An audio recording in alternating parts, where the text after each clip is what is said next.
you have stuff, it's gonna break. Stuff breaks. Stuff breaks. Stuff breaks. Stuff breaks. So if you have stuff, your stuff is gonna break.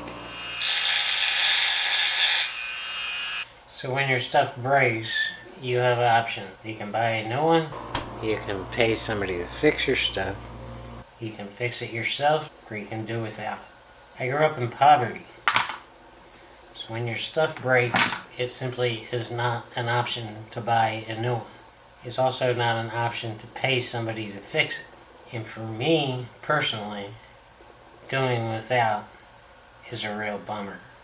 So I learned to fix everything. Anything that broke, the neighbors came to me to fix it. When I was a kid, I was taking stuff apart before I could even speak, just to see how it worked.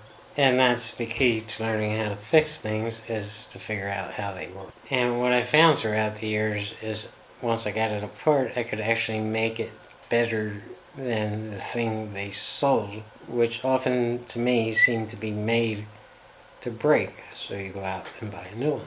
So when I took something apart and fixed it, I would do my best to make it better than the original.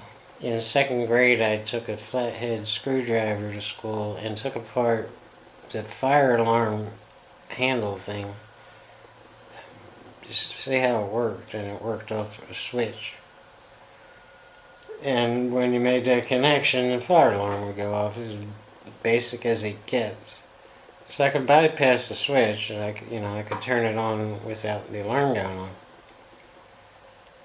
But when I took it apart, it worked off a spring, and I had it was really bad design, and I couldn't get it back together. So I left it. I left it taken apart. So by the end of that day, it was all over the school that somebody had taken apart the fire alarm, and the principal wanted somebody to confess or turn somebody in. The janitor could not put it back together. And I understood why.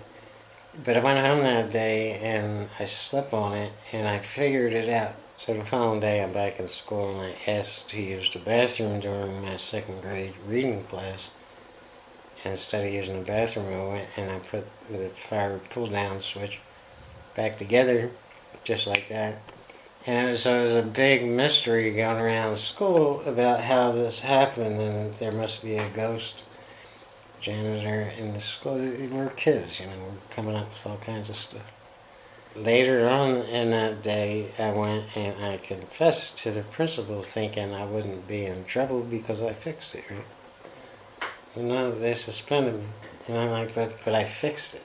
I was just wanting to know how it worked. And they said, it doesn't matter, you shouldn't have been doing that.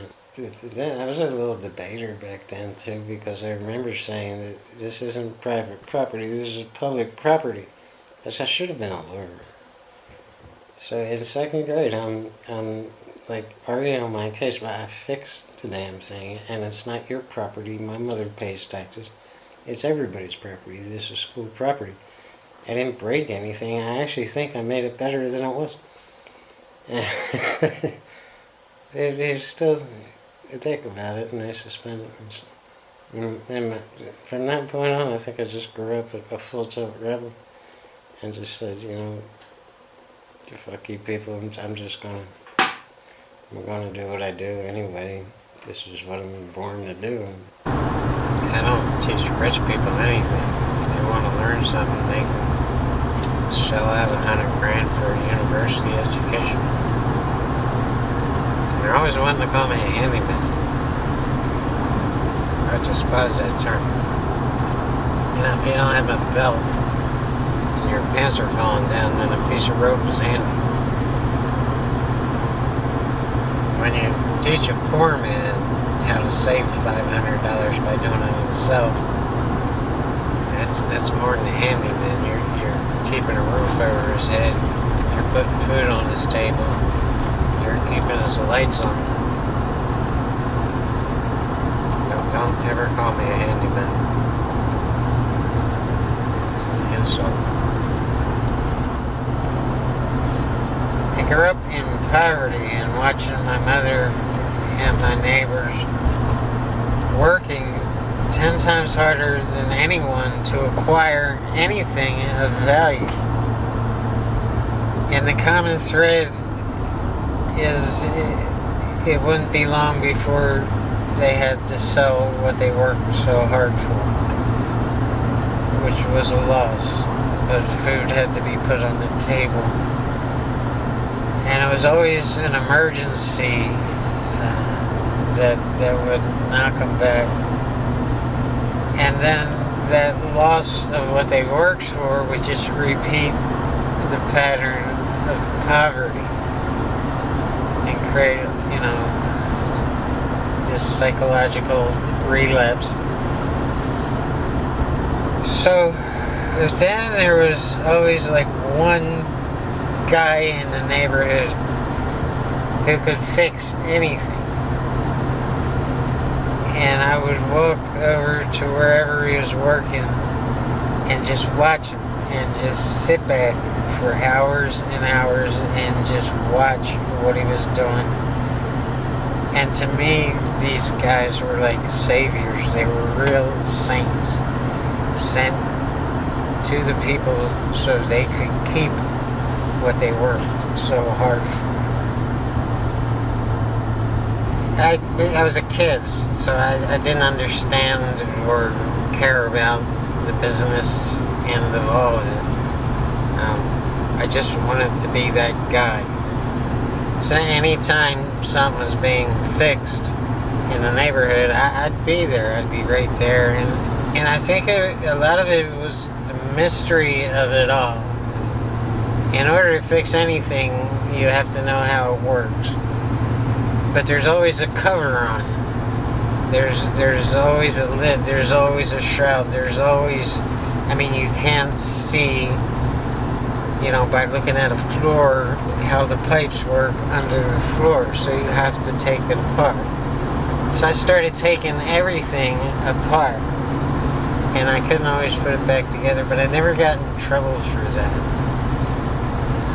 In fact, I was encouraged by some of these guys, and because they'd be the one coming to the house putting the floor back, because Johnny wanted to see how the pipes work under the house. But it was that mystery. It was like, what is under there, and how could this possibly work? And then, this wire goes here to do this, but what does this wire do? And it goes on and on and on and on forever. So I would learn how things worked in order to learn how to fix them. And when I got into my teens, it was me that these people, my neighbors, were calling on to help them for free. I didn't, again, even in my teens, I didn't understand what I had, and I'm sure people took advantage of that, but it didn't matter. I just wanted to be that hero. And all throughout my life, and to this day, this is why I do what I do.